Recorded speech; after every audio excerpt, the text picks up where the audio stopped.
Modern theories tend to look at dyslexia as people who are differently abled rather than disabled. So we know from quite a lot of studies that dyslexics have interesting brains, they think in lateral ways, they're creative, they're imaginative, and they have an enormous amount of flair. I happen to be dyslexic, so you know, I need things simplified for my own use, and therefore, you know, if I'm launching new product, they normally test it on me. If I can understand it, then anybody should be able to understand it. Somebody loan me a dime. I want to call my old time used to be. Ivan Massow, like Richard Branson, is dyslexic. He has just one O-level in metalwork, and yet he's worth £30 million. He made his fortune offering life insurance to gay men. Like many dyslexics, Ivan often felt alienated and inferior at school. In some respects, I think the dyslexia and the way it was not identified and the chip on the shoulder it created has been a massive driver in making me want to succeed in many different ways, not just as a businessman, but want to be chairman of the ICA or write books. It's a way of kind of setting the record straight, of proving myself. Ivan is on his way to prison. Alongside self-made millionaires, there's another group with a high proportion of dyslexics: criminals. Ivan wants to persuade young offenders that it isn't too late to use their creative skills to make money legally.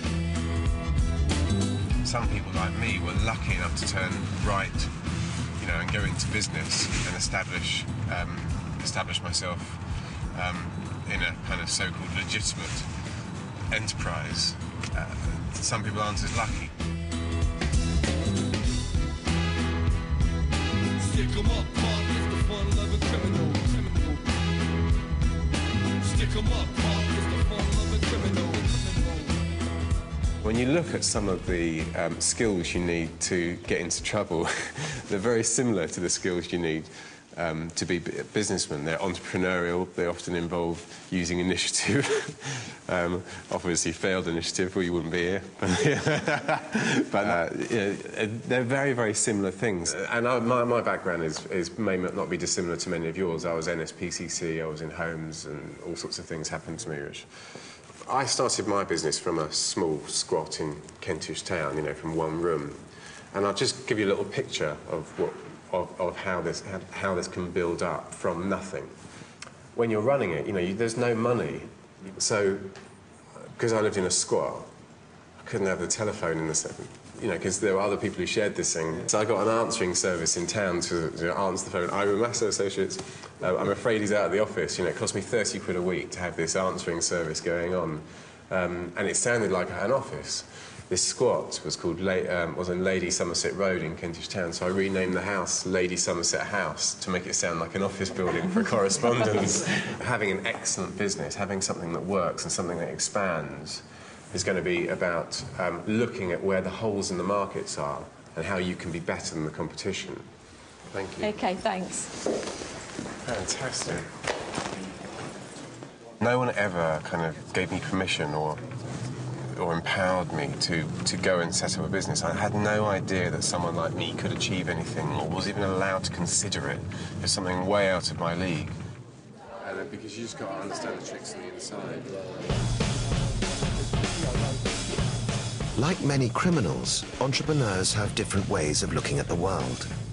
Boundless energy, steely determination, reckless risk-taking, and unshakable self-belief. These are some of the qualities that help make millions. It's time for the psychologists to assess their data. Will they be able to prove their theory that you can identify the millionaire mind? Now they must decide who's who. This guy is not highly competitive in the way we'd expect. Very imaginative. He could have He really breaks the rules. ideas. Breaks the rules. Breaks the rules. This guy is very enthusiastic about things, and we saw his enthusiasm with the ball. Really. A lot of enthusiasm. But if I've got a if he is sneaking an suspicion that there's something else there that we're not seeing. He's a possibility. I'm not borderlining this guy. No, He's a determined little bugger. Yes, he is. We're also unanimous on B4. But very different. But a very different. Very, very different. Highly competitive, wants to win, very driven. This guy is not got a high need for achievement. I would say he's not an entrepreneur. Certainly not the classic entrepreneur. I don't think so. Right, Adrian, we come to our moment of truth. We do? We've had a good insight into them now. Let's hear your verdict. I would take you through the 4 people that we think are entrepreneurs in this group. We'll start with A2. A2? Right first time. Ringtone king Alexander Amosu, worth £1.2 million. I've never given up in anything I do. And I think, if people had that mentality that, yeah, there are going to be projects you're going to try and it's going to fail, but keep on trying, one day will happen.